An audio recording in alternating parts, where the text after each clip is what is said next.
రామాయణం చదివినోడు, భారతం చదివినోడు, భగవద్గీత చదివినోడు ఆ గ్రంథాలు అనుకుంటున్నాడే ఏంటి బైబిల్. నా మొదటి సాక్ష్యం వినగానే నలుగురు అన్ని జనులు బాప్తిసం తీసుకున్నారు. ఫస్ట్ సాక్ష్యంలో నువ్వు మన కులంలో చెడబుట్టెవరా అంది నన్ను. మహిమగల మందసాన్ని చూపించాడు దేవుడు. ఆ మందసం మోషేకు చూపించాడు దేవుడు దర్శనం ద్వారా. స్పష్టంగా స్వరం వినపడుతుంది కానీ కనపట్లేదు. చూడండి, నేను మనుషులు చెప్తే నేను యేసుప్రభు దేవుడు అని నేను తెలుసుకోలేదు, చదివి తెలుసుకోలేదు, ఏ పాంప్లెట్ ఏ సువార్తలు వినలేదు. బత్తాలు వేసుకొచ్చినట్టు వేసుకొచ్చేవాళ్ళు పేషెంట్లు. నేను ఇక్కడ పాకతో ప్రారంభించినప్పుడు సేవ మళ్ళీ బాగా పంచుకెళ్ళేవాడు. సాష్టాంగ దర్శనం ప్రభు నాకు నిలువు దర్శనం. మీరు నమ్ముతారని నమ్మరు, దెయ్యాలు పట్టినోడు అంత దూరం ఉందంటే నేను వెళ్ళి చెయ్యి కూడా పెట్టే పని లేదు. నేను వస్తున్నది అక్కడ పరారైపోవాలి, కేకలేసి వదిలిపెట్టుకోవాలి. Praise the Lord. నేను మీ తమ్ముడు జోషిని. ఇప్పుడు ఏలూరు నుంచి మధుర రావడం జరిగింది. ఈ అయ్యగారిని కలవడం నాకు చాలా సంతోషం. ప్రైజ్ లార్డ్ అయ్యగారు. ఒక వైశ్యుల కుటుంబంలో జన్మించిన ఈ యొక్క అయ్యగారు దేవుడు ఆనాడు సౌలుకి దేవుడు పట్టపగలు రోడ్డు మీద ఎలా ప్రత్యక్షమై మాట్లాడారు, అదే రీతిగా పట్టపగలు నడి రోడ్డు మీద ఈ అయ్యగారికి అదే రీతిగా దేవుడు కనపడడం, ఆ స్వరం ద్వారా మాట్లాడడం జరిగింది. ఇన్స్టెంట్గా దేవుడు యేసుక్రీస్తు ప్రభు రక్షకుడని తెలుసుకుని ఇప్పుడు ఏ రీతిగా సేవ చేస్తున్నారో, ఏ రీతిగా ఈ దేవుడు ఈ యొక్క అయ్యగారిని వాడుకుంటున్నారో, చనిపోయిన వాళ్ళని లేపడం, అనేకమైన రోగులకి స్వస్థపరచడం, అనేకమైన దెయ్యాలు పట్టిన వాళ్ళని విడుదల పొందడం, ఈ యొక్క మదిరాలో నిరీక్షణ ఆలయం గురించి ఈ యొక్క సాక్ష్యం తప్పకోకుండా ఈ అయ్యగారు చెప్పే సాక్ష్యం మొదటి నుంచే చివరి వరకు చూడండి. ఇంకా అనేక మందికి షేర్ చేయమని కోరుచున్నాను. ప్రైజ్ లార్డ్ అయ్యగారు. Praise lord. నేను తెలంగాణ రాష్ట్రం ఖమ్మం జిల్లా సత్తుపల్లి తాలూకా వేంసూరు మండలంలో లచ్చనగూడెం అనే కుగ్రామంలో నేను జన్మించాను. మా నాన్నగారి పేరు జోసపాటి విశ్వనాథం గారు, మా అమ్మగారి పేరు సీతారామమ్మ గారు. అయితే మేము తరతరాల నుంచి కూడా మా ఇంటి ముందు ఆంజనేయ స్వామి దేవాలయం ఉండేది. మా తాతల దగ్గర నుంచి కూడా మేము ఆంజనేయ స్వామి భక్తులం. అయితే ఇంటర్మీడియట్ డిగ్రీ సత్తుపల్లి జీవేర్ కాలేజీలో చదువుకొని హైదరాబాద్ వెళ్ళాను. మా బంధువుల ద్వారా నేను రైల్వే కన్స్ట్రక్షన్, బ్రిడ్జ్ కన్స్ట్రక్షన్ దాంట్లో చేరాను ప్రైవేట్ కంపెనీలో. అలా బ్రిడ్జిలు కట్టుతూ 87లో నేను Visakhapatnam Pathagajuwaka steel plant quarters ఎదురుగా బ్రిడ్జ్ కన్స్ట్రక్షన్ ఇన్ఛార్జిగా అక్కడ ఉన్నాను. అప్పుడు నా మ్యారేజ్ సెటిల్ అయిపోయింది. నా భార్య పేరు శారద, వారు పుట్టినిల్లు విజయవాడే. హైదరాబాదులో ఫ్యామిలీ పెట్టాను. ఫ్యామిలీ పెట్టిన తర్వాత ఇన్ని బిజినెస్ అనుభవాలు ఉంది కాబట్టి మళ్ళీ గోపాలపట్నం, విశాఖపట్నం గోపాలపట్నం దగ్గర పెందుర్తి అనే గ్రామం ఉంది. ఆ పెందుర్తి రైల్వే బిజినెస్ నిమిత్తం కూడా నన్ను అక్కడ ఇన్ఛార్జిగా పంపించారు మా కాంట్రాక్టరు. అక్కడ ఇన్ఛార్జిగా ఉంటున్నప్పుడు మా నాన్నగారికి హెల్త్ బాగోకపోతే అప్పుడు ఉత్తరం రాశారు. ఎప్పుడంటే 91లో. ఫోన్స్ అవి ఏవి లేవండి? లేవు, ఫోన్స్ లేవు, టీవీలు కూడా తక్కువ. లెటర్ రాస్తే, ఉత్తరం రాస్తే నాకు 3 రోజులకి అందింది. ఆ ఉత్తరం చదవంగానే నా కళ్ళంపడి నీళ్ళు ఆగలేదు. ఎందుకంటే మా నాన్నగారు అన్హెల్తీగా ఉండటం నేను ఎప్పుడూ చూడలేదు. డాక్టర్ దగ్గరికి వెళ్ళటం కానీ, హాస్పిటల్లో జాయిన్ అవ్వటం కానీ, ఇంజక్షన్ చేయించుకోవడం కానీ నాకు తెలియదు. అలాంటి వ్యక్తి మంచాన్ని పడిపోయాడు, లేవట్లేదు, భోజనం చేయట్లేదు అనేవరికి నా కళ్ళంపడ నీళ్లు ఆగట్లేదు. వెంటనే నేను నా భార్య, నా కుమారుని తీసుకొని బయలుదేరి వెంటనే స్వగ్రామానికి వచ్చేసాను. వచ్చిన తర్వాత మా నాన్నగారు మంచం మీదే ఉన్నారు. తట్టుకోలేకపోయాను చూసి.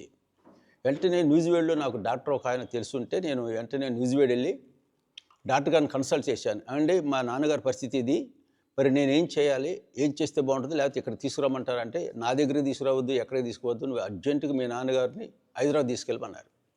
నేను పనిచేసేది కూడా హైదరాబాద్లే కాబట్టి ఇందిరా పార్క్ దగ్గర దోమలు కూడా మా ఆఫీసు. అయితే అక్కడికి నేను ఆ ఏరియాని తెలుసు కాబట్టి హిమాయత్ నగర్లో అపోలో డయాగ్నోస్టిక్ సెంటర్ అని ఉంది. అక్కడ జాయిన్ చేసి టెస్టులన్నీ చూసిన తర్వాత వాళ్ళు ఏమన్నారంటే, అందరిని కాకుండా నన్ను ఒక్కటి పక్కన పిలిచి ఆయన టెస్టులు చేసిన ఆయన నాకు ఒక సలహా ఇచ్చాడు. ఏంటంటే, మీ నాన్నగారు లివర్ పాడైపోయిందయ్యా, ఇక 3-4 రోజుల కంటే ఎక్కువ బతకరు. వెంటనే జూబ్లీ హిల్స్లో అపోలో హాస్పిటల్ ఉంది, అక్కడ జాయిన్ చేసి అక్కడ డయాలసిస్ చేస్తారు, అంతకంటే మార్గం లేదని చెప్పారు. నేను ఆ మాట వినగానే దుఃఖం ఆగట్లేదు. నీకు నువ్వు ఏడవకు, నువ్వు ఏడిచేది మీ నాన్నగారు చూస్తే ఇంకా బెంబేలు ఎత్తిపోతారు, నువ్వు కంట్రోల్ ఉండే బాబు అని చెప్తే, సరే కంట్రోల్ చేసుకొని అక్కడి నుంచి నేను జూబ్లీ హిల్స్ అపోలో హాస్పిటల్లో జాయిన్ చేశాను. అక్కడ ఆ టెస్టులు అన్నీ చూసి మీ నాన్నగారికి డయాలసిస్ చేయాల్సిందే అని అన్నారు.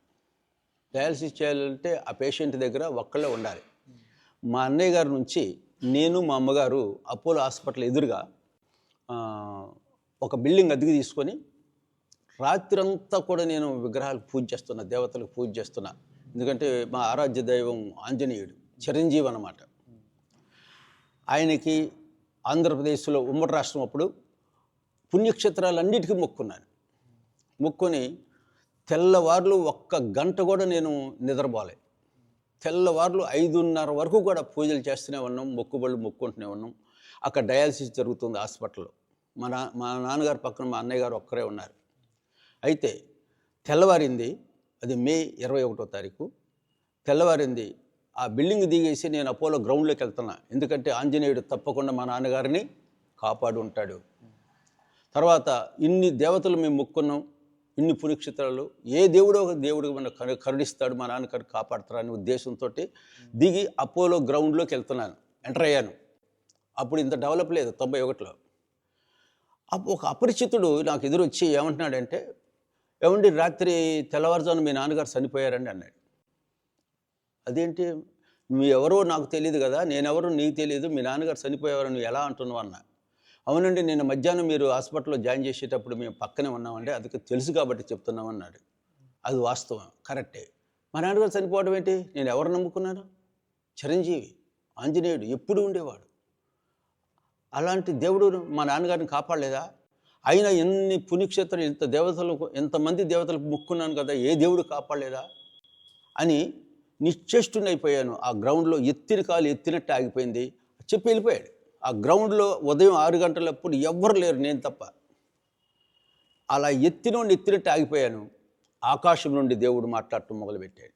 నీవు సేవించుచున్న దేవతలు దేవుళ్ళు కారు, నువ్వు పూజించుచున్న విగ్రహములు దేవుళ్ళు కారు. దేవుడను నేనే భూమి ఆకాశమును సృజించిన దేవుడను నేను తప్ప వేరొక దేవుడు లేడు, నేనే భూమి ఆకాశం సృష్టించిన యేసును అన్నాడు. ఆ యేసుక్రీస్తు ప్రభు మాట్లాడారని మీరు ఎలా గ్రహించారండి? నేనే యేసునని చెప్తున్నాడు కదా. ఇప్పుడు నువ్వు సేవించుచున్న దేవతలు దేవుళ్ళు కారు, నువ్వు పూజించుచున్న విగ్రహములు దేవుళ్ళు కారు. దేవుడును నేను తప్ప వేరొక దేవుడు లేడు, నేనే భూమి ఆకాశమును సృష్టించిన యేసును అని స్పష్టంగా చెప్తున్నాడు. కాబట్టి నేను యేసు స్వరం సౌలుతో మాట్లాడినట్టుగా దేవుడు నాతో మాట్లాడాడు. నాకు ఎవరు మనుషులు చెప్తే నేను యేసు ప్రభువుని నమ్ముకోలేదు, బైబిల్ కళ్ళతో నాకు చూడలేదు జీవితంలో. అంతకైతే మీ జీవితంలో యేసుక్రీస్తు ప్రభు అంటే ఐడియా ఉందండి? పేరున్నారు కానీ యేసు ప్రభు అంటే అభిమానం. యేసు ప్రభు గురించి నాకు తూతది పేరున్నాను అంతే. అయితే ఆ యేసు నేనే యేసునాను వరకు అప్పుడు ఓహో యేసు ప్రభు దేవుడు, వీళ్ళందరూ దేవుళ్ళు కారు. కాలేదు కాబట్టి ఇప్పుడు మా నాన్నగారిని ఎవరు కాపాడలేకపోయారు. అయితే యేసే దేవుడైతే నేను ఇప్పటి నుంచి యేసు ప్రభువు నమ్ముకున్నాను. ఎంతమందిని నమ్ముకున్నాను యేసు ప్రభువుని తప్ప అని నేను బాధపడ్డా. రక్షించే దేవుని నేను నమ్ముకోలేదేంటి, వీళ్ళందరూ దేవుళ్ళు అనుకుని నేను ఎలా అయిపోయానేంటని.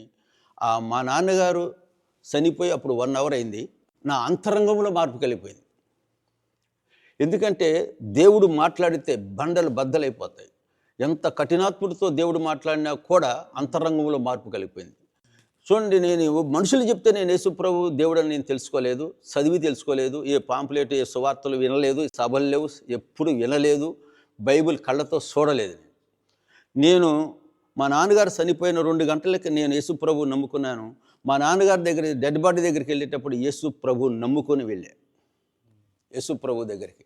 ఇక మా నాన్నగారు డెడ్ బాడీని తీసుకొని మళ్ళీ మా స్వగ్రామంకి వచ్చేసాం. స్వగ్రామానికి వచ్చిన తర్వాత అంత్యక్రియలు చేయాలి కదా, మా వైశ్యకులం, మాది కోమట్లు, విగ్రహారాధికులం. అప్పుడు మా ఆచారాల ప్రకారంగా అంత్యక్రియలు జరగాలి. నేను దేంట్లో పాల్గొనట్లేదు. ఏమిట్రా ఎందుకని నువ్వు పాల్గొనట్లేదంటే, వీళ్ళు దేవుళ్ళు కారు, యేసే దేవుడు అన్నాను. ఆయన గురించి నాకు తెలీదు, వివరం చెప్పాలన్నా నాకు తెలీదు. ఏమైంది, నేను వెళ్ళేటప్పుడు కూడా బాగానే ఉన్నావు కదా, వచ్చేవరకు ఏమైంది నీకు అన్నారు. హైదరాబాద్ వెళ్ళేటప్పుడు బాగానే ఉన్నావు కదా, తిరిగి వచ్చేవరకు ఏమైందిరా నీకు, పాల్గొన్నంటే అంత్యక్రియలు అంటే, వీళ్ళందరూ దేవుళ్ళు కారు, యేసే దేవుడు. నీకట్ట తెలుసురా, ఆయనే మాట్లాడాడు నాతోటి. కాబట్టి నేను ఈ ఆచారాలు ఈ పద్ధతులను పాల్గొన్నాను అని అన్నప్పుడు చాలా ఒత్తిడి చేశారు నా బంధువులు, రక్త సంబంధులు అందరూ కూడా. అయినా కూడా నేను పాలు పొందాల. అస్థికలు నదుల్లో కలపటం అనేది ఆచారాలు, అన్యులు చేస్తారు. అయితే వాళ్ళు ఏమన్నారంటే, మా అమ్మగారు ఏమన్నారంటే, అయ్యా త్రివేణి సంగమం ఒకటి ఉంది, కాశీ, గయ, ఆ పుణ్య నదుల్లో నాన్నగారు అస్థికలు కలిపితే ఎంతో పుణ్యం, నువ్వు చేయకపోయినా అన్నయ్యతో పాటు నాతో పాటు నువ్వు కూడా రా, నువ్వు పక్క నుండి మమ్మల్ని తీసుకురా, ఎందుకంటే మాకు తెలియదు, నువ్వు తీసుకురా అన్నారు. త్రివేణి సంఘం, అలహాబాదు త్రివేణి సంఘం దగ్గరికి తీసుకెళ్ళాను. ఆ అస్థికలు కలిపేశాం. అక్కడ పురోహితుడు పూజలు చేపిస్తున్నారు. నేను పాలు పొందట్లేదు. ఆయన అన్నాడు, నువ్వెందుకు పాలు పొందట్లేదంటే, మా అమ్మగారు చెప్పింది, మావాడు యేసు ప్రభువుని నమ్ముకున్నాడు లేండి, మాకు చేయండి అన్నారు. యేసు ప్రభు అయితే ఎందుకు పాల్గొనవయ్యా అన్నాడు. ఇక వాదన ఎందుకు, నేను నమ్ముకున్నాను, నాకు తెలియదు నీ చెప్పడానికి, నేను ఎట్లో పాలు పొందనన్నాను. సర్లే వదిలేసేసారు, చేసేసారు. తర్వాత కాశీ, గయ వెళ్ళాం. గయ వెళ్ళిన తర్వాత అక్కడ పురోహితుడు నన్ను నిలదీశాడు, నువ్వెందుకు పాలు పొందట్లేదంటే, నేను పాలు పొందండి యేసు ప్రభువుని నమ్ముకున్నాను అన్నాను. ఆయన అన్నాడు, ఒక గదిలో బోర్డు చూపించాడు, లైట్ చూపించాడు, ఫ్యాన్ చూపించాడు. ఆ బోర్డులో నుంచి ఈ స్విచ్ చేస్తే లైట్ వెలుగుద్ది, ఈ స్విచ్ చేస్తే ఫ్యాన్ తిరుగుద్ది, ఆ బోర్డే దేవుడు, యేసుప్రభు అంటే ఏంటి అని అట్లా నన్ను కొంచెం అవమానపరచబోతున్నాడు. నేనన్నాను, ఇక్కడ బోర్డు ఉండొచ్చు, ఆ గదిలో బోర్డు ఉండొచ్చు, ఈ హాల్లో బోర్డు ఉండొచ్చు, ఆ సందులో బోర్డు ఉండొచ్చు, మెయిన్ తీసేస్తే ఏ బోర్డు పనిచేయదు, ఆ మెయినే యేసుప్రభు అన్నాడు. అనువరికి వద్దులే కానీ, ఆయనతోటి వద్దులే కానీ మీరు రండి అని మా నాన్నగారు, అదే మా అమ్మగారు, మా అన్నయ్య గారితో పూజలు చేసుకొని వచ్చేసారు. ఆ విధంగా ఒక వారం కార్యక్రమాలు అన్నీ అయిపోయి ఇంటికి వచ్చేసాను. ఇంటికి వచ్చేసిన తర్వాత ఆ కార్యక్రమాలు అన్నీ సర్దుమణిగిన తర్వాత మళ్ళీ నేను విశాఖపట్నంలో వెళ్ళాను, జాబ్లో జాయిన్ అయ్యాను. మా తమ్ముడిని ఇక్కడ అడాప్షన్ ఇచ్చాం, మధురై, ఆటోమొబైల్ బిజినెస్ చేస్తున్నారు.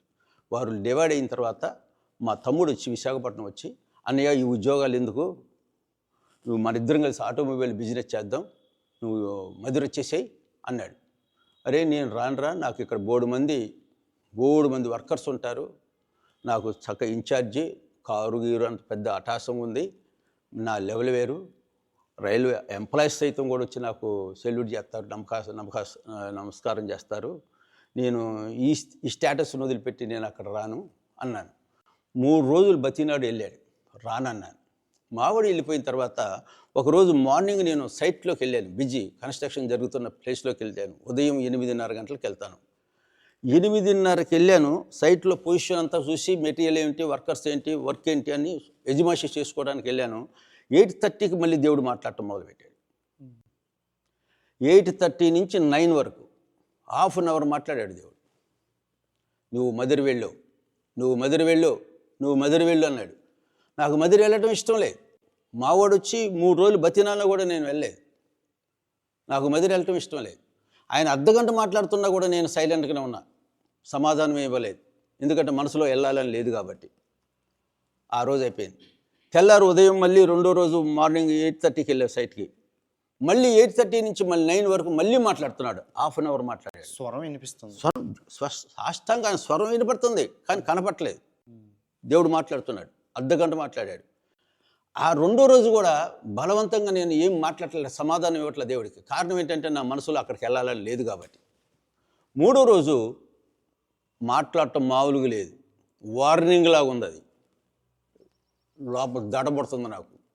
అయ్యా వెళ్తాను అన్నాను, ఆగిపోయాడు, స్వరం ఆగిపోయింది. అప్పుడు వెంటనే లారీ మాట్లాడుకొని 1992 జనవరి మధ్య బెషానం మొత్తం ఎత్తుకొని ఇక్కడికి వచ్చేసాను. షిఫ్ట్ మానేశారండి, మానేసేసి మధురై వచ్చేసా. మధురై వెళ్ళమన్నాడు. ఎందుకు ఏంటి ఆయన చెప్పలా, నేను అడగలేదు, నాకు తెలియదు కదా. అసలు మా దేవుళ్ళు మాట్లాడతారని మేము మా జీవితంలో ఎప్పుడు చూడలేమేమో. వెళ్ళా, ఈ దేవుడు మాట్లాడుతుండు, కనిపించేవాళ్ళు ఏమో మాట్లాడట్లేదు, కనిపించినోడు మాట్లాడుతున్నాడు. ఆ అనుభవం నాకు ఫస్ట్ కొత్త, తెలీదు. అప్పుడు ఎబ్రోన్ చర్చి దారిలో ఉంది. ఒక సహోదరి ఏముందంటే, అయ్యా మీరు అన్యుల్లాగా ఉన్నారు, మీరు యేసు ప్రభువుని నమ్ముకున్నారా ఏంటి, ఈ చర్చికి వెళ్తున్నారు మీరు అంటే, అవునమ్మా అంటే, యేసు ప్రభువుని గురించి తెలుసుకోవాలంటే ఈ చర్చికి రండి. అప్పుడు నేను నా భార్య, మా అబ్బాయి బుడ్డోడు ముందు బండి మీద ముందు కూర్చోబెట్టుకున్నాండి. తీసుకొచ్చి ఇబ్రూన్ రావటం మొదలుపెట్టాను. అక్కడ యేసు ప్రభువుని గురించి కొంచెం తెలుస్తున్నాయి. ఒకరోజు పాస్టర్ గారు ఏమని చెప్తున్నారంటే, యోహాను సువార్త 14:6 నేనే మార్గం, సత్యము, జీవం అన్నాడు. నాకు కొంచెం కోపం వచ్చింది. ఎందుకంటే భగవద్గీతలో శ్రీకృష్ణుడు అర్జునుడికి ఉపదేశిస్తున్నాడు. నేను 10th క్లాస్లో ఉండగానే సంస్కృతంలో భగవద్గీత చదివాను. హనుమాన్ చాలీసులు, లక్ష్మీ దండకాలు, మరి గాయత్రి మంత్రాలు ఇవన్నీ నాకు కంఠస్థం. పుస్తకాలు తీసే పనే లేదు. నేను యేసు ప్రభువు నమ్ముకోక మునుపు, సూర్యుడు ఉదయించక మునిపే నా పూజలు అయిపోయాయి. అంత నిష్ఠాగర్షుడిగా ఉండే నేను విగ్రహారాధికుల్లో ఉన్నప్పటికీ కూడా. అయితే నేను విగ్రహారాధికుడైనా జాబ్ చేసేటప్పుడు, ఉద్యోగం చేసేటప్పుడు బేదలంటే చాలా నాకు ప్రేమ. బేదల్ని బాగా కనికరించేవాడిని, చాలా సహాయం చేసేవాడిని. అదే దేవుడు నన్ను దర్శించడానికి కారణమని తర్వాత తెలుసుకున్నాను నేను. ఎందుకంటే బైబిల్లో చెప్తున్నాడు, బేదలను కటాక్షించేవాడు ధన్యుడు అని దేవుడు చెప్పాడు. అది ఇప్పుడు కొర్నేలి, కొత్త నిబంధనలో కొర్నేలి, పాత నిబంధనలో యోబు చరిత్ర చూస్తే వారు అలాగ చేశారు కాబట్టి దేవుడు వారిని గొప్ప రక్షణ. కొర్నేలి కూడా అన్యుడే, కానీ అతడు ధర్మకార్యాలు చూసి ఎలాంటి వాడు నా భక్తుడిగా ఉండాలి దేవుడు ఏం చేశాడు, దేవదూత ద్వారా సమాచారం అందించి పేతురు ద్వారా రక్షణకు పాత్రను చేశాడు.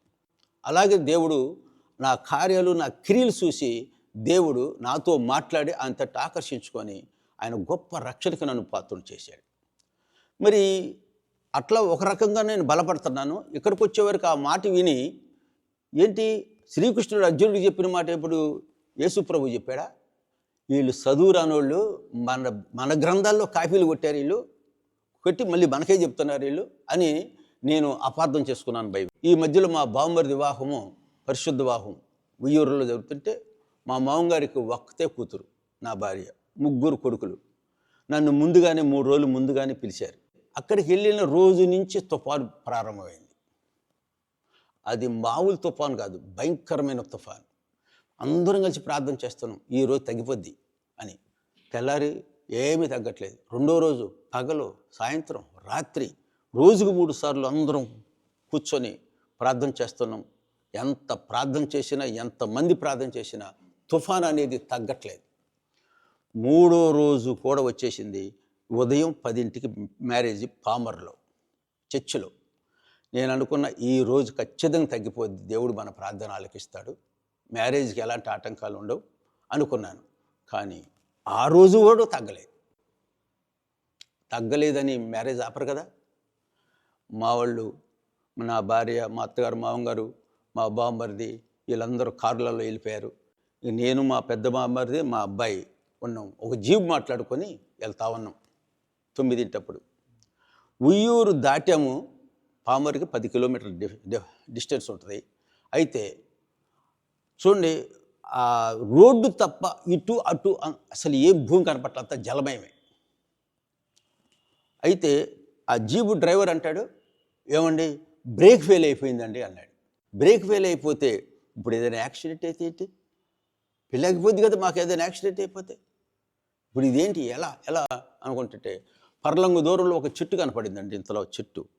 నేను డ్రైవర్తో అన్నాను, ఆ చెట్టు గుద్దేసేవా, నువ్వు జీబుని తీసుకెళ్ళి చెట్టు గుద్ది, కాలు ఇరిగినా పర్లేదు, చెయ్యి ఇరిగినా పర్లేదు, చచ్చిపోకుండా ఉంటాం.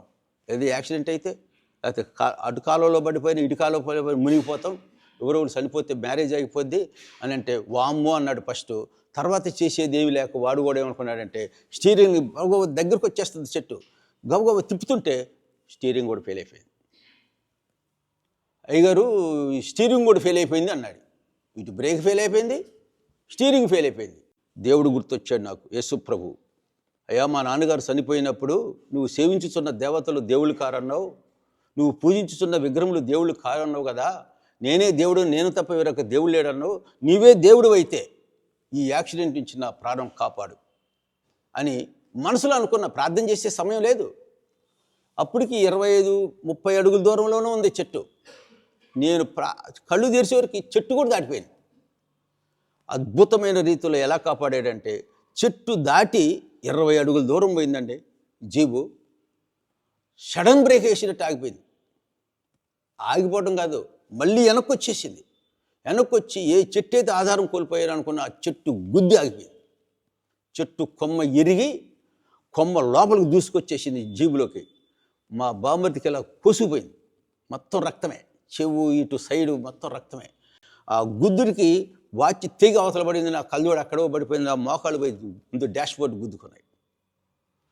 ఏంటి ఇలా అయింది, ఏంటి కళ్ళు తెరిస్తే నా జీవి ఎక్కడుంది, నేను కాలలో దూకి పడిపోయిందేమో చచ్చిపోతాం అనుకున్నా. నేను కళ్ళు తెరిచి చూస్తే ఏముంది, ఆ జీబు ఏ చెట్టు అయితే ఆధారం కోల్పోయి దూరం పోయింది అనుకున్నాను, అది ఎట్టాగిందో తెలియదు, ఎట్లా వెనక్కొచ్చిందో తెలియదు, ఇప్పుడు గుద్దిందో తెలియదు. ఏ చెట్టు అయితే ఆధారం కోల్పోయాను అనుకున్నాను అదే చెట్టు గుద్దిచ్చి ఆపాడు దేవుడు. నా ప్రాణం కాపాడి నేనే దేవుడు నన్ను రుజువుపరిచాడు. దేవునికి స్తోత్రం కలుగును గాక. మీరు నమ్ముతారో నమ్మరో, అలా యాక్సిడెంట్ అయిపోయింది, నా ప్రాణం కాపాడిండు. తుఫాను 5 నిమిషాల్లో ఆగిపోయిందండి. ఆగిపోయింది, మబ్బులు విడిపోయినాయి, అండ్ వచ్చేస్తుంది. 10 నిమిషాల్లో వాతావరణం ఇంత అద్భుతమైన రీతిలో అంత ఫాస్ట్గా వాతావరణం మారిపోద్దా ఎక్కడైనా? లేదు, మారిపోయింది. నేను అప్పుడు అనుకున్నాను, ప్రభువా ఇప్పుడు నేను చనిపోయి ఉంటే ఎక్కడికి వెళ్తా? నరకానికి వెళ్ళాలి. ఎందుకంటే దేవుణ్ణి నమ్ముకున్న 5-6 సంవత్సరాలు కాలయాపన చేశా, అర్థం కాక. ఎందుకంటే బాప్తీసం తీసుకోలే, నేను బాప్తీసం తీసుకోకుండా నేను కాలయాపన చేశాను. ఇప్పుడు నేను చనిపోతే పాతాళానికి వెళ్ళాలి, నరకానికి వెళ్ళిపోవాలి. నేను నశించిపోవటం నీకు ఇష్టం లేకనే ఆ రోజు మాట్లాడావు, ఈరోజు నా ప్రాణమును కాపాడావు. అయ్యా నేను ఇప్పుడు మధ్య వెళ్ళంగానే నేను బాప్తీసం తీసుకుంటాను అని దేవుడికి నా కళ్ళు తెరిపించాడు. బాప్తీసం ఎందుకు లేట్ చేస్తున్నామని ఇండైరెక్ట్గా దేవుడు నాకు వార్నింగ్ ఇచ్చి అపాయం నుంచి కాపాడి తన గొప్ప రక్షణకు నన్ను పాత్రను చేశాడు. ఈ మ్యారేజ్ అయిపోగానే వెంటనే మధ్య వచ్చేసాను. ఎబ్రోన్ పాస్టర్ గారిని అడిగాను, అయ్యా నాకు బాప్తీసం ఇవ్వండి అన్నాను. ఆయన ఒక్కసారి స్టన్ అయిపోయాడు. ఇంతవరకు ఆ చర్చిలో బాప్తీసాలు ఇవ్వాల ఎన్నో సంవత్సరాల నుంచి. అయ్యా నువ్వు ఒక్కడికి ఎలా ఇస్తాను? అయ్యా నా ఒక్కడికి కాదు, నా భార్యకు కూడా బాప్తీసం ఇవ్వండి, మేము ఇప్పటికే లేట్ చేసినాం. దేవుడు మరి బాప్తీసం తీసుకోమన్నట్టుగా నాకు వార్నింగ్ వచ్చింది. ఈ ప్రాణాపాయించి కాపాడాడంటే దేవుడు అద్భుతమైన రీతిలో నాతో పాటు 30 మంది ఆ రోజుల్లోనే సిద్ధపడ్డారు. 31 మంది, మాతో పాటు 33 మంది సిద్ధపడ్డారు. 200 మందిగా ఊరేగింపుతో వాగు దగ్గరికి వెళ్ళి అద్భుతమైన రీతిలో బాప్తీసాలు తీసుకున్నాం. బాప్తీసాలు తీసుకొని నేను ఒడ్డుకు వచ్చాను. ఒడ్డుకు వచ్చి ప్రార్థన చేసుకుంటుంటే ఒక 2-3 సహోదరులు వచ్చి నాతో ఏమంటున్నారంటే, అయ్యా ఈరోజు మీ మొహం ప్రకాశిస్తుంది అన్నారు. అమ్మాయి లేదు, నన్ను పొగుడుతున్నారు అనుకున్నాను. పొగుడుతున్నారు ఏంటి, నా మొహం ప్రకాశించడం ఏంటి, నేను మనిషిని అనుకున్నాను. వాళ్ళు చెప్పి వెళ్ళిపోయిన తర్వాత ఇంకొకళ్ళు వచ్చారు. ఇంకొకళ్ళు వచ్చి ఏమండి ఈరోజు మీ మొహం ఏంటి బాగా తేజరిల్లుతుంది అన్నాడు.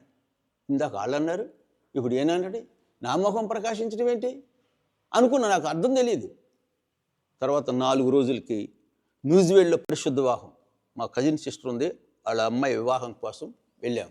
ఇక్కడి నుంచి న్యూజిలాండ్ వెళ్ళిన తర్వాత మా బంధువులు వస్తారు కదా, రక్త సంబంధులు అందరూ. వాళ్ళు ఒక సిస్టర్ ఏముందంటే, నువ్వు మన కులంలో చెడబుట్టావురా అంది నన్ను. అదేంటి మన కులంలో నేను చెడబుట్టమేంటి, నేనేం తప్పు చేశాను, నేనేం పాపం చేశానంటే, అవునరా యేసుప్రభు నమ్ముకోవడం ఏంట్రా అంది. ఎవరు యేసుప్రభు నమ్ముకుంటారు తెలీదా నీకు? మనెవరు, మన దేవతలు ఎవరు, మన దేవుళ్ళు ఎవరు, మన వ్యవహారం ఏంటి, మన సాంప్రదాయం ఏంటి, మన కట్టుబాట్లు ఏంటి, అత మాత్రం తెలీదా నీకు? మరి ఇప్పుడు ఎవరి ఇంటి మ్యారేజ్కి వచ్చావు? మీ సొంత చెల్లెలే కదా, మీ సొంత చెల్లెలే బాప్తీసం తీసుకుంది కదా, మరి ఆమెనేమనవేంటి? కజిన్ బ్రదర్ నన్ను అంటవేంటి నువ్వు అన్నా. అయితే యేసుప్రభుని నమ్ముకుంటే తప్పేంటి, ఆయన ఎలాంటి వాడు అన్నాను. అంటే ఆమెకు తెలియదు, నాకు తెలియదు, నాకేం తెలుసు అంది. రాముని గురించి చెప్పంటవా, శ్రీకృష్ణుడి గురించి చెప్పంటవా, శ్రీనివాసుడి గురించి చెప్పంటవా, ఎవరి గురించి చెప్పంటో చెప్పు, అవన్నీ చేసి వచ్చినోనే నేను. యేసు ప్రభుని గురించి ఇప్పుడు చెప్తా, నేను ఎవరి దేవుడో నీకు తెలుస్తుంది అని రోషంతో, తెలిసి తెలియని మాటలతోటి, యేసుక్రీస్తు పరిశుద్ధుడు, సర్వసృష్టికర్త, సర్వాధికారి, సర్వశక్తిమంతుడైన దేవుడు, ఒకప్పుడు లేని శూన్యమును ఈ సృష్టిని సృష్టించాడు. రాముడు సృష్టించాడా, శ్రీనివాసుడు సృష్టించాడా, కృష్ణుడు సృష్టించాడా? ఆ చరిత్రలన్నీ చదివే కదా, ఎక్కడని చెప్పారా? ఎవరు చెప్పలేదు దేవుడు. దేవుడు అని చెప్పుకుని కోకొలలో ఉన్నారు, కానీ రుజుపరిచినోడు ఎవరు? కాబట్టి యేసు ప్రభు ఆకాశం నుంచి మాట్లాడాడు, విశాఖపట్నంలో ఉంటే మాట్లాడాడు, హైదరాబాద్లో ఉంటే మాట్లాడాడు, మధురలో ఉంటే మాట్లాడుతున్నాడు. ఎక్కడున్నా మాట్లాడగలడు, ఎక్కడైనా ఉంటాడు ఆయన. భూమి ఆకాశం అందంతటా ఉంటాడు. ఆయన పుట్టుకతోటే పరిశుద్ధుడు. ఎవరున్నారు అలాగా మన దేవతల్లో పరిశుద్ధుడిగా ఉన్నవాళ్ళు? నేను దేవుడిని రుజుపరుచుకున్న వాళ్ళు ఎవరున్నారు అని నిలదీశా. దేవుడు వింటున్నాడు ఆ మాటలు. ఎందుకు తెలిసి తెలియని స్థితిలోనే నేను రోషం కలిగి ప్రభు కొరకు పక్షము నేను వాదించా. మాట్లాడలేకపోయింది. ఆ మ్యారేజ్ ముగించుకొని న్యూజివేడ్ బస్సు ఎక్కి మధుర వస్తున్నా. న్యూజివేడ్ బయలుదేరిన దగ్గర నుంచి మధుర రావడానికి 3 hours పట్టింది. తిరువూరు రావాలి, తిరువూరులో మళ్ళీ బస్ చేంజ్ అవ్వాలి, మళ్ళీ మధుర రావాలి. 3 hours దేవుడు న్యూజివేడ్ నుంచి మధుర వచ్చేవారు దేవుడు నాతో మాట్లాడుతూనే ఉన్నాడు. 3 hours మాట్లాడాడు. నీ ప్రాణాపాయములో నీ ప్రాణమును కాపాడింది నేనే, నీవు నా సాక్షిగా ఉండుము అని దేవుడు నాతో స్పష్టంగా మాట్లాడాడు. అదే ఒక రూపములో ఒక స్థలములో ఉండేవాడు మాట్లాడలేడు. కానీ ఆయన సర్వంతర్యామి దేవుడు కాబట్టి ఆయన న్యూజివేడ్ నుంచి మధుర వచ్చే వరకు కూడా మాట్లాడుతూనే ఉన్నాడు. కంటిన్యూగా మాట్లాడుతూనే ఉన్నాడు.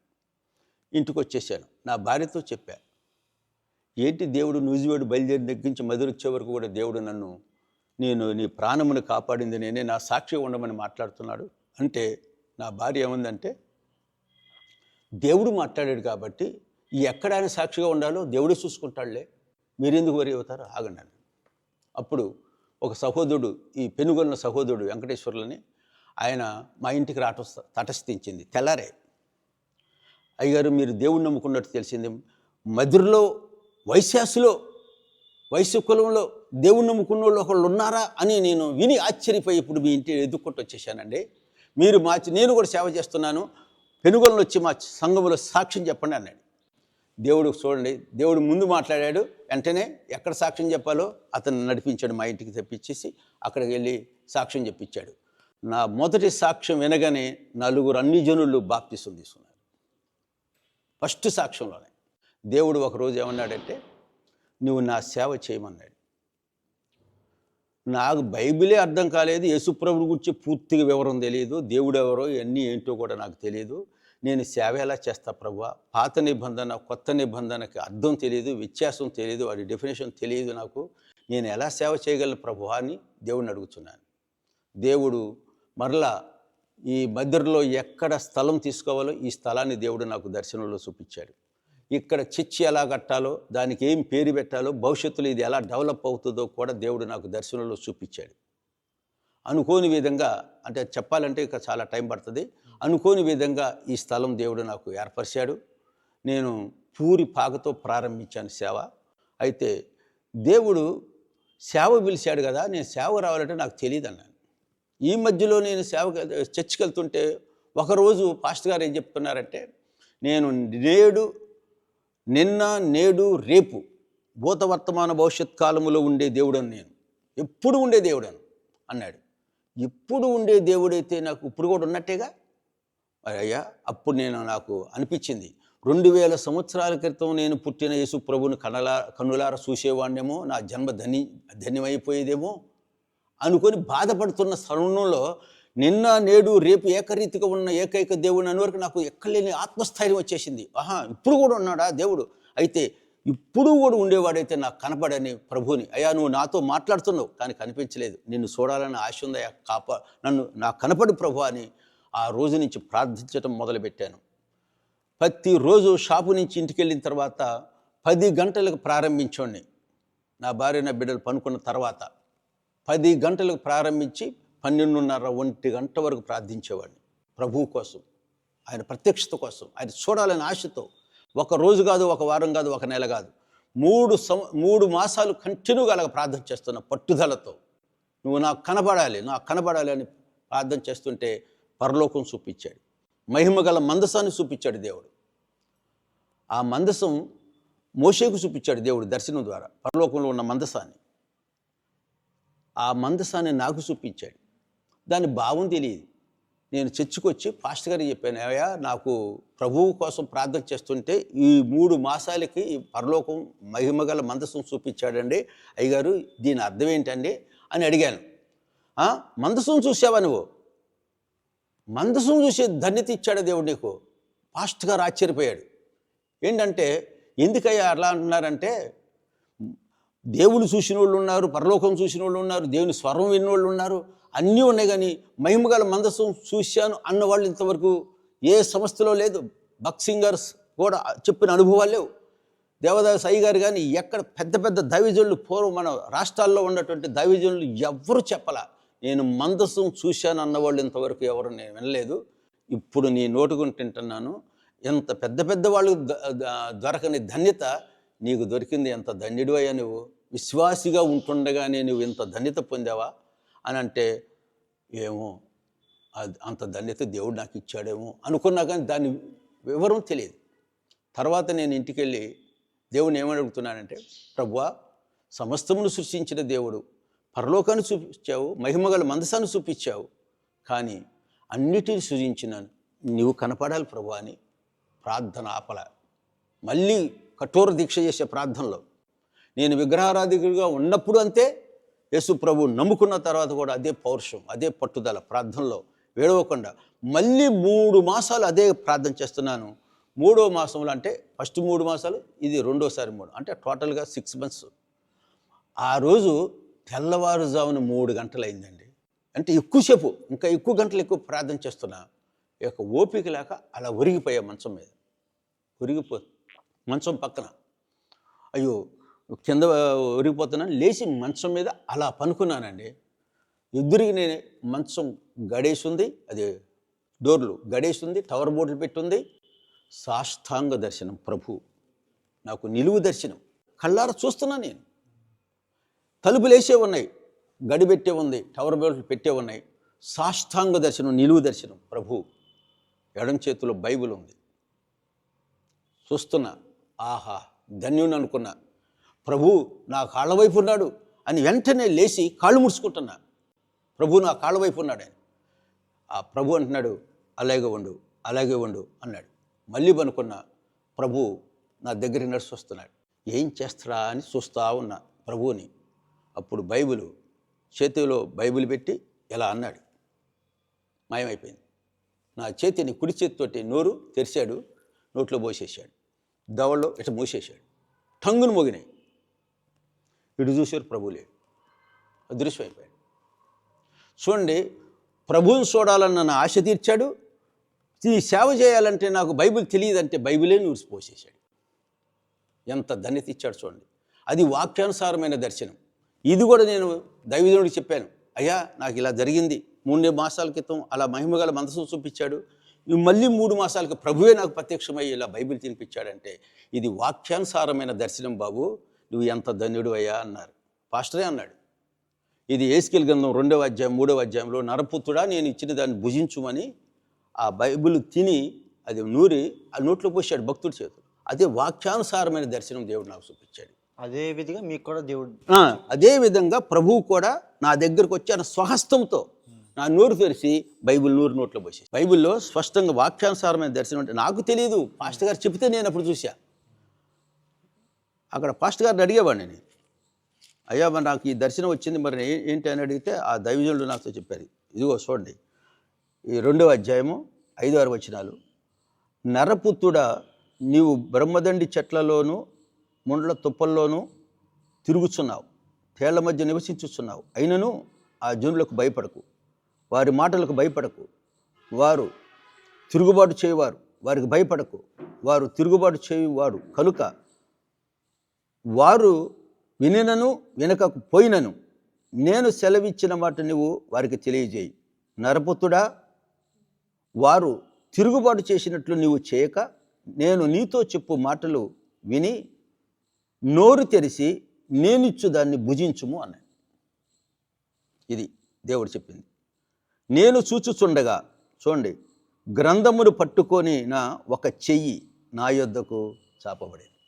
చూడండి ఎంత వాక్యానుసారమైన దర్శనం చూడండి. ఈ 3వ అధ్యాయంలో కూడా చెప్పాడు వాక్యానుసారమైన దర్శనం. కాబట్టి అప్పటి వరకు సేవకు వచ్చాను కానీ భయపడుతున్నా. నేను వాక్యం చెప్పాలి, ఉపవాస ప్రార్థన వస్తే భయపడుతున్నా, ఆదివారం ఆరాధన వస్తే భయపడుతున్నా, నేనేం చెప్పాలి ఏం చెప్పాలని. కానీ ప్రభువు నాకు ప్రత్యక్షమై బైబిల్ వినిపించిన దగ్గర నుంచి 6 రోజులు కంటిన్యూగా వాక్యం చెప్పాలని చెప్పే స్థితి వచ్చేసింది నాకు. దేవునికి స్తోత్రం. ఆమేన్. ఒకరోజు నేను ఈ సాక్ష్యం చెప్తుంటే మా విశ్వాసులే నమ్మలా. ఏంటి బాబు ఈ కాంటాయన ఏంటి, ఈ సాక్ష్యమా ఎన్ని సంవత్సరాల నుంచి ఎంతమంది దైవజనులు ప్రార్థన చేస్తుంటే ప్రభు ప్రత్యక్షం కాలేదు, ప్రభు మాట్లాడలేదు, ప్రభు గంధం తెరిపేలా ఏటయ్యవు ఏం చెప్తారు అని లోపల సందేహిస్తున్నారు, లోపల గొనుక్కుంటున్నారు. నా మాటలు వినట్లా. ప్రభు ఇట్లా దర్శనంలో నాకు ఇట్లా చేశాడంటే నమ్మట్లా. అయితే సేవకు వచ్చాను కానీ మరి నేను చెప్పేది ఎవరింటారు? ఇప్పుడు అదే దేవుడు చెప్పాడు కదా, అందరూ తిరుగుబాటు చేసేవారు, వినినా వినకపోయినా నువ్వు చెప్తూనే ఉండు అని అన్నాడు కదా. దేవుని వాక్యం చెబుదాం చూస్తుంటే వాళ్ళు ఏమంటున్నారంటే, ఈ దేవుని సేవ అనుకుంటే ఏమనుకుంటున్నాడైనా? బైబిల్ అంటే ఏమనుకుంటున్నాడు? ఎన్ని సంవత్సరాల నుంచి బైబిల్ చదివినా ఎవరికి అర్థం కావట్లే. ఈ నిన్న కాక మొన్న రామాయణం చదివినోడు, భారతం చదివినోడు, భగవద్గీత చదివినోడు ఆ గ్రంథాలు అనుకుంటున్నాడు ఏంటి? బైబిల్ చెప్పడం ఏంటి అనుకున్నాడు? తెలిసిద్ది చూడమను, అంత సామాన్యమైన విషయమా ఏంటి అని పాస్టర్ల సైతం కూడా నన్ను హేళన చేశారు. 97 ఆ ప్రాంతంలో దినకర్ గారు తప్ప సువార్త సభలు పెట్టేవాళ్ళు ఎవరు లేరు ఆ రోజుల్లో. దినకర్ గారు ప్రార్థనా గోపురం అంటే హైదరాబాద్ అంటే వెళ్ళిపోయేవాడిని, గుంటూరులో అంటే వెళ్ళిపోయేవాడిని, ఎక్కడంటే అక్కడికి వెళ్ళిపోయేవాడిని నేను. ఆ సువార్త వినటానికి, ఆ దైవజనులు చూడటానికి వెళ్ళేవాడిని నేను. ఆ దినకర్ గారు అంటే నాకు అంత ఇష్టం, ఆయన మాటలు వినాలని నాకు అంత ఆశ. అయితే కోయంబత్తూరులో ఆ ప్రేయర్ టవర్ దగ్గరికి వెళ్ళి ప్రార్థన చేసుకొని కోయంబత్తూరు వచ్చేసి మేమందరం లాడ్జిలో గదులు తీసుకొని ఎవరి గదిలో వాళ్ళు పనుకున్నాం. దేవుడు ఆ రాత్రి దర్శనంలో చనిపోయిన శవపేటికి దగ్గరికి వెళ్ళి నేను ప్రార్థన చేస్తుంటే వాడు బతుకుతున్నట్టు, ప్రార్థన చేస్తే బతికినట్టు చూపించాడు దర్శనం అది. నేను తెల్లారు లేచి మా న్యూజిలాండ్లో మా సిస్టర్ అన్నని చూసిండి, ఆమె సీనియర్ మా అందరికంటే ముందునేమో, అక్క నాకు ఈ విధంగా దర్శనం వచ్చింది అంటే దేవుడు నిన్ను అలా వాడుకుంటారేమరా, నీకు స్వస్థత వరం ఇస్తున్నాడు దేవుడు అంది. తర్వాత అక్కడి నుంచి తెల్లారి కొడైకెనాలని కొన్ని 100 అడుగు ఎత్తు పర్వతాలు ఉంటాయి, మేఘాలు కిందకి వెళ్తుంటాయి, అవన్నీ చూడటానికి వెళ్ళాం. అంతా అయిపోయిన తర్వాత ఆ రాత్రి అక్కడ పనుకున్నాం. 2వ రోజు కూడా అదే సేమ్ దర్శనం, చచ్చిపోయిన వాళ్ళని లేపుతున్నట్టు దేవుడు నాకు దర్శనం చూపించాడు. ప్రార్థన చేస్తే వాడు చచ్చిపోయిన వాళ్ళు బతికినట్టు. కిందకి దిగాను, పళని అని ఉంది, పళనిలో 3వ రోజు ఆగినాం. అక్కడ కూడా సేమ్ దర్శనం, 3వ దర్శనం, 3 రాత్రులు 3వ దర్శనం కూడా, ఆ రాత్రి దర్శనం కూడా చచ్చిపోయిన వాళ్ళకి నేను ప్రార్థన చేస్తుంటే వాడు బతికాడు. 3 రాత్రులు 3 దర్శనాలు కంటిన్యూ, చచ్చిపోయిన వాళ్ళు లేపుతున్నా నేను. 4వ రోజు చెన్నై వచ్చినప్పుడు మా లాస్ట్ సిస్టరు ఒక ఆమె ఏమందంటే, మేము ఇంతమంది దేవుణ్ణి నమ్ముకున్న వాళ్ళం, ఆమె మాత్రం ఒక్కతే నమ్ముకోవాలా, మా గురించి ఈ మొత్తం తిరగడానికి వచ్చింది. ఆమె మద్రాసు వచ్చిన తర్వాత ఏమందంటే, నాకు ఇష్టం లేకపోయినా, నేను దేవుణ్ణి నమ్ముకోకపోయినా మీ చర్చిలన్నీ తిరిగాను, మీతో పాటు వచ్చా కదా, నా కోసం ఒక్క జయలలిత సినీ స్టూడియోకి రండి అని రిక్వెస్ట్ చేసింది చూడటానికి. చూడటానికే కదా అని మేము ఆటోలు మాట్లాడుకొని వెళ్తున్నాం. ఆ ఆటోడు వెళ్తూ దినకర్ గారు గ్రీన్వేస్ రోడ్లో దినకర్ గారు ప్రార్థనా గోపురం దగ్గర బాగా సడన్ బ్రేక్ వేసేసాడు, ఇంజిన్ కూడా ఆపేసాడు. ఏంటి ఎందుకు ఆపేవు బాబు అంటే, ఇది దినకర్ గారు ప్రార్థనా గోపురం అండి, మీరు ప్రార్థన చేయించుకుంటారని నేను ఆపాను, లేదంటే చెప్పండి మళ్ళీ స్టార్ట్ చేసేస్తాను అంటున్నాడు. ఓ నాయన వచ్చినప్పుడు ప్రార్థనా గోపురం గ్రీన్వేస్ రోడ్లో దినకర్ గారు ప్రార్థనా గోపురం మీకు తెలుసా అని ఎంతమంది ఆటోలను అడిగినా ఎవరిన మాకు తెలియదు అన్నావు, మేము అడక్కోకుండా తీసుకెళ్ళి అక్కడ ఆపేసావు అని వాడిని టెస్ట్ చేశా. ఇది ఎందుకు ఆపాడు? దినకర్ గారు ప్రార్థన గోపురం అన్నాడు, మేము దేవుని నమ్ముకున్న మాటలేం మాట్లాడుకోవట్లేదు కదా, మమ్మల్ని చూస్తే మేము దేవుని నమ్ముకున్న వాళ్ళలాగా నీకు లేదు కదా, ఈ ఎట్లా ఆపాడు తెలుసుకుందామని నేను అని అడిగా. నువ్వు దేవుడు నమ్ముకున్నావా బాబు అన్నా. లేదండు. మరి మేము దేవుడు నమ్ముకున్నట్టు కనపడుతున్నావా అన్న. కనపడలేదు అన్నాడు. మేము దేవుడిని నమ్ముకున్న మాటలేమన్నా వినపడ్డాయా నీకన్నా. లేదన్నాడు. మరి ఎందుకు ఆపిన? మీరు ప్రార్థన చేయించుకుంటారేమోనని ఆపానండి, లేదంటే చెప్పండి నేను స్టార్ట్ చేసి వెళ్ళిపోతాను అన్నాడు. అబ్బో ఈ అవకాశం మళ్ళీ రాదయ్యా, వెయిటింగ్ ఛార్జెస్తో సహా నీకు ఇస్తాను, మేము ప్రేయర్ చేసుకుని వచ్చింది నాకు ఆగు బాబు, దేవుడే నిన్ను ఆపాడు అని అంటే సరే వెళ్ళరండి అన్నాడు. మీరు ఏ భాష ఏ ప్రాంతం నుంచి వచ్చారు అంటే ఆంధ్రప్రదేశ్ నుంచి. ఆంధ్రప్రదేశ్ అయితే ఆ ఛాంబర్లోకి రండి అన్నాడు. అంటే ఒక్కొక్క లాంగ్వేజ్కి ఒక్కొక్క ఛాంబర్ ఉంటుంది అన్నమాట. అయితే మేము భార్య భర్తలు కలిసి రండి అన్నాడు. ఇద్దరం కలిసి పుషింగ్ డోర్ ఇట్లా లోపలికి నెట్టుకుంటూ పోవాలి లోపలికి. నేను లోపలికి అట్ట ఎంటర్ అయ్యాను, ఇంకా తలుపు పళ్ళ. నా వెనమాల నా భార్య వస్తుంది.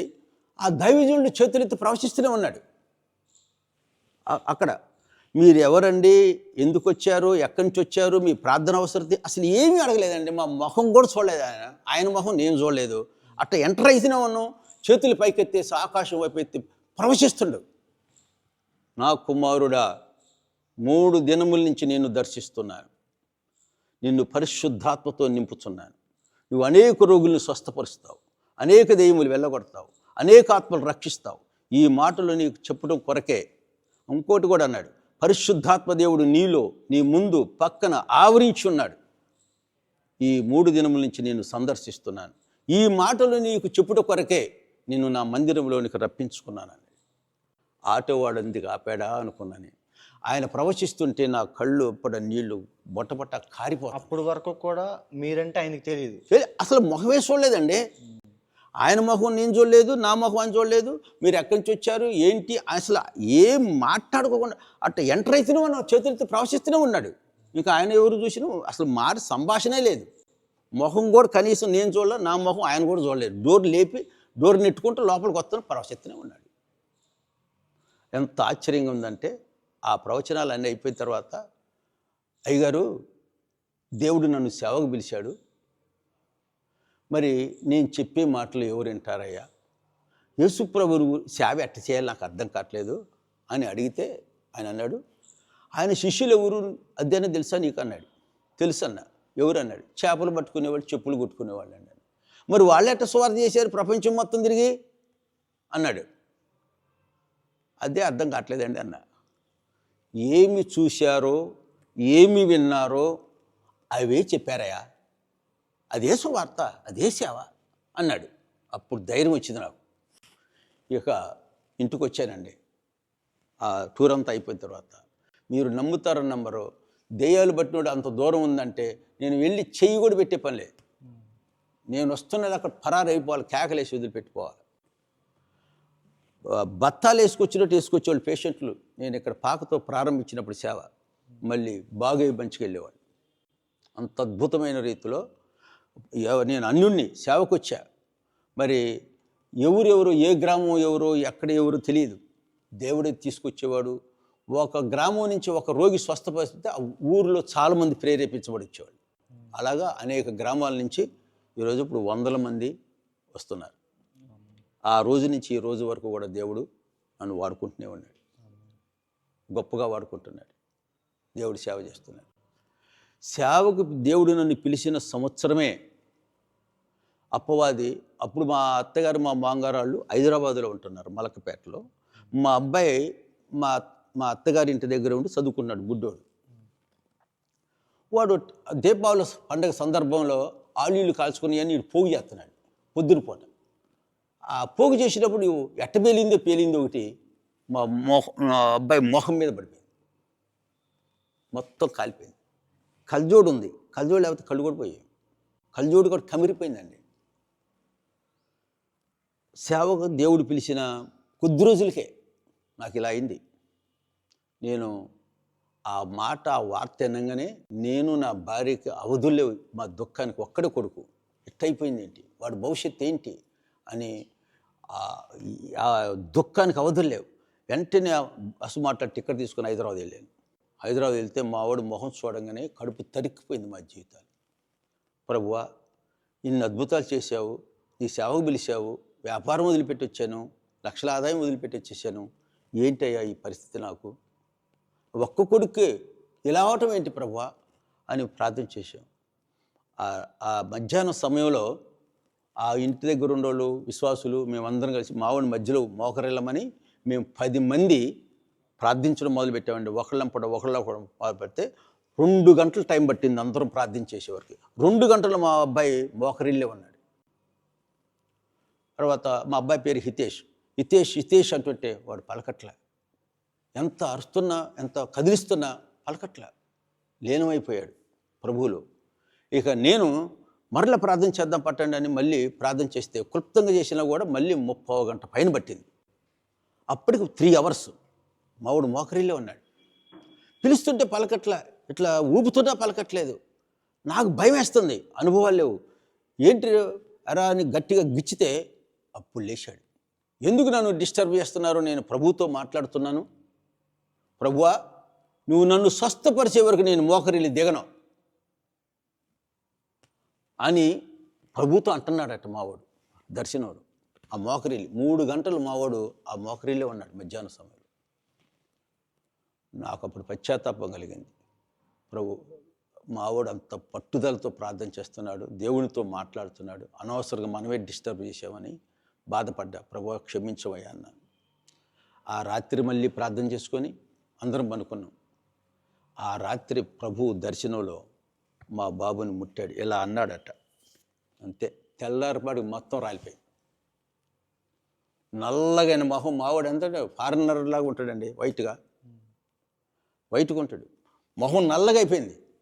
తెల్లారిపాడికి ఆ దర్శనంలో రాత్రి ఇలా అన్నాడట. మామూలుగా ఉండు, కాలిందంటే ఎవడు నమ్ముడు. ఇప్పుడు మా అబ్బాయి వచ్చినప్పుడు చూశారుగా మీరు, మొహం కాలింది ఎవడు నమ్ముతారా? ఎంత అద్భుతంగా తెల్లారిపాడికి మొత్తం స్వస్థత వచ్చేసింది. అంత అద్భుతంగా మా కన్నీటిని తుడిచాడు దేవుడు.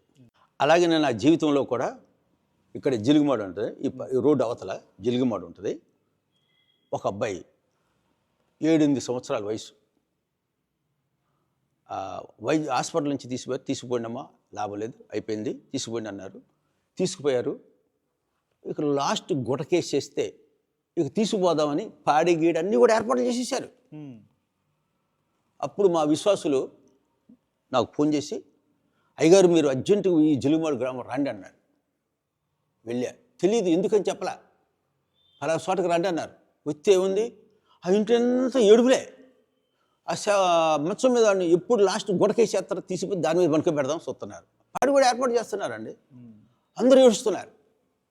అయ్యగారు ఏడు పరిస్థితి ఇదండి, వీళ్ళ అబ్బాయి గురించి ఇది ఉంది, మీరు వచ్చి ప్రార్థన చేస్తారేమని పిలిచానండి అంటే, ఇప్పుడు నాకు అది అగ్ని పరీక్ష అయిపోయింది. నాకు 3 రాత్రులు దేవుడు దర్శనం చూపించాడు కదా. ప్రభువా నువ్వు నాకు దర్శనం చూపించింది వాస్తవం అయితే నేను ప్రార్థన చేసినప్పుడు ఈ బిడ్డ బతకాలయ్యాలని ఆ తల దగ్గర మోకరిల్లి అర్ధగంట పైన ప్రార్థన చేశానండి. నా తోటి విశ్వాసులందరూ కూడా మోకరిల్లి కన్నీటితో ప్రార్థన చేశాం. ఆమె అనగానే వాడు కళ్ళు తెరిచి లేచాడు. ఇప్పటికి బతికున్నాడు. అలాగ 3 బతికారు. నాకు 3 రాత్రుల్లో దేవుడి దర్శనం చూపించాడు, 3 బతికారు, ఇప్పటికీ సజీవంగా ఉన్నారు. అలాగ దేవుడు నన్ను వాడుకుంటున్నాడు. ఆ పాక ఎక్స్టెండ్ చేశాం. 3 మంది వచ్చి దేయాలు పట్టిన వాళ్ళు, రోగులు స్వస్థలు అద్భుతంగా పొందుతుంటే ఎక్స్టెండ్ చేశాం, అది నిండిపోతుంది. అప్పుడు ఈ మందిరాన్ని ప్రారంభించాను.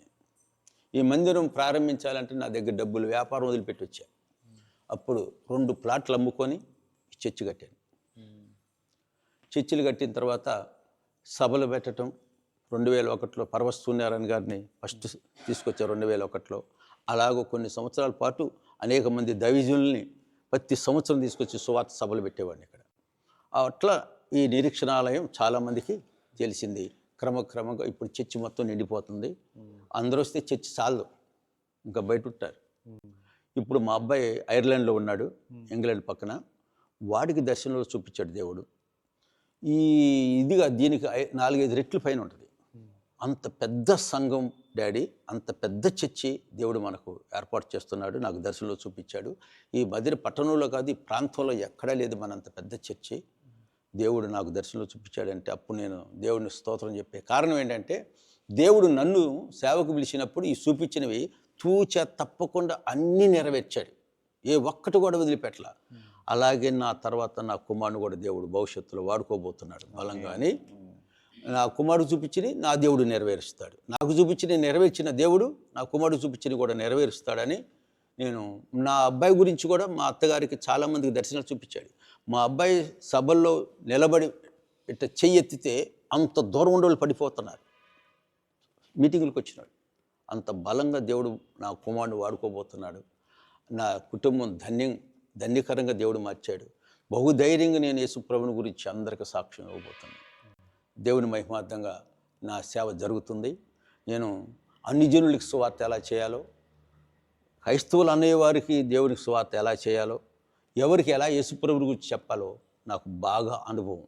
కాబట్టి దేవుడు నన్ను ఇంకా బాగా బలంగా వాడుకోవాలని నా సేవని ఇంకా ఆశీర్వదించాలని దేవుడు నాతో మాట్లాడిన 3 అవర్స్ దేవుడు నాతో మాట్లాడాడు కదా, నిన్ను రక్షించింది నేనే, నా సాక్షిగా ఉండమని మాట్లాడాడు దేవుడు. అనేక చోట్ల దేవుడు నన్ను సాక్షిగా నిలబెట్టబోతున్నాడు. అనేక చోట్ల దేవుడు నన్ను సాక్షిగా నిలబెడతాడు. నా ద్వారా అనేకులు నిజమైన దేవుడు యేసుక్రీస్తు అని తెలుసుకుంటారు, అనేకులు రక్షణ పొందుతారన్న విశ్వాసంతో నేను నిరీక్షిస్తూ ఎదురు చూస్తున్నాను. ఆయన పెట్టిన, ఆయన చూపించిన, ఆయన కట్టించిన మందిరంపై ఆయన దృష్టి ఎప్పుడు ఈ మందిరంపై ఉంటుంది. దేవునికి స్తోత్రం కలుగునుగాక. ఆయన ఈ దర్శనంలో ఏదైతే చూపిస్తున్నాడో అదే చేస్తున్నాడు, ఏదైతే చెప్తున్నాడో అదే చూపిస్తున్నాడు. అక్షరాల నెరవేరుతున్నాయి. నేను ఇంకా అనేకంగా ఉన్నాయి కానీ షార్ట్ కట్లు సమయం దొరకదని మీకు చెప్తున్నాను. దేవుడు ఈ విధంగా నన్ను ధైర్యపరిచి బలపరిచి నిలబెడుతున్నాడు. దేవునికి స్తోత్రం కలుగునుగాక. ఇంకా బలంగా వాడుకోవాలని, ఇంకా నా సేవను దేవుడు ఆశీర్వదించి అనేక చోట్ల దేవుడు నన్ను సాక్షిగా నిలబెట్టుకోవాలని నేను మనస్ఫూర్తిగా దేవునికి కృతజ్ఞత తెలుపుకుంటూ కోరుకుంటున్నాను. సెలవు.